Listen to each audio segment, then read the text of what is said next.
Also in the street plan of Washington, you find pentagrams.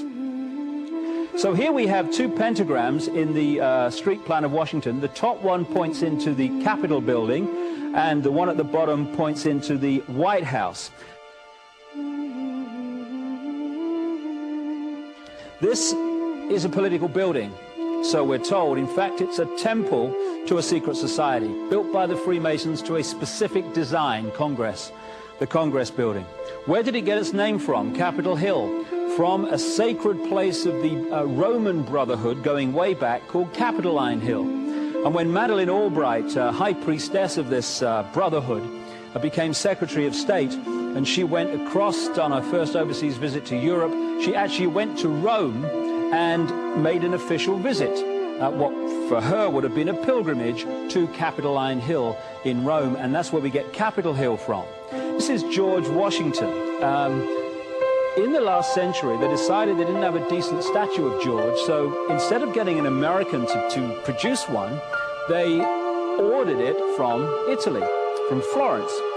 And when it arrived on the dockside, people were staggered, because here was George, the first president of the United States, depicted naked from the waist up with this cloth over his Bill Clinton's, and then pointing up one arm, pointing down the other. What's going on? Unless you realize where these people are coming from, it's inexplicable. Well, if you just hold that in your mind, arm up, arm down, naked from the waist up, and then Bill Clinton's covered in a piece of cloth, well, this is where it's coming from. This is the ancient depiction of the compilation of the negative force symbol that the Templars worshipped, or the high-level Templars worshipped anyway, called Baphomet. And this is why that they depicted George Washington in that way.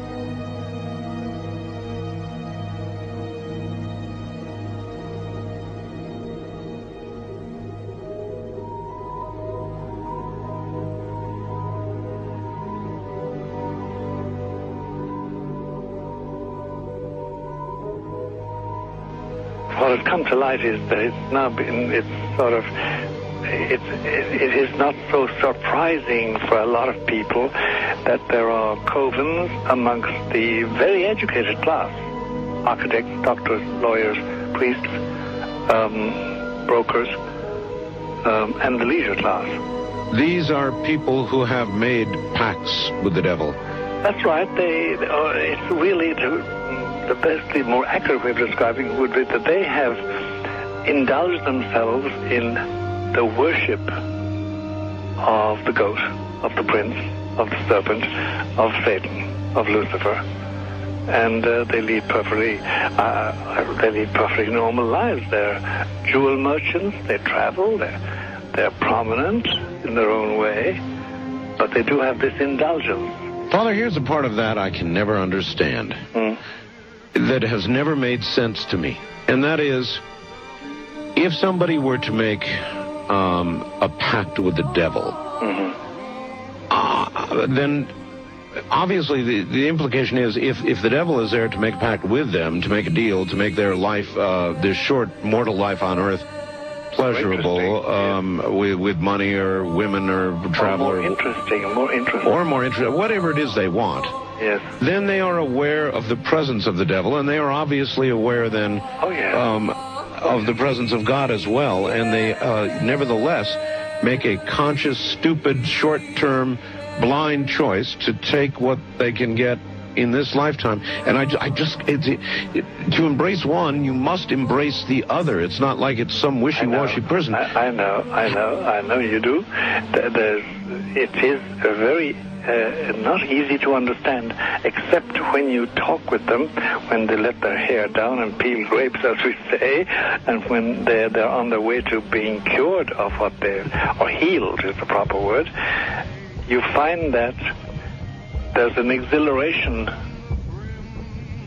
and a satisfaction which is both sensual and sexual and mental when they really indulge in Luciferian worship. There is a peculiar exhilaration. Like a drug, then?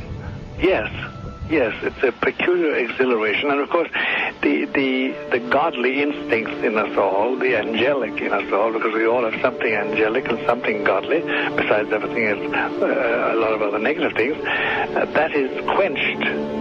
And you find in them a horror of anything, what we call sacred and holy, or sacrosanct, or the idea of the idea of the sacred, of the awesome.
How in the world did you ever get involved in praying to demon spirits?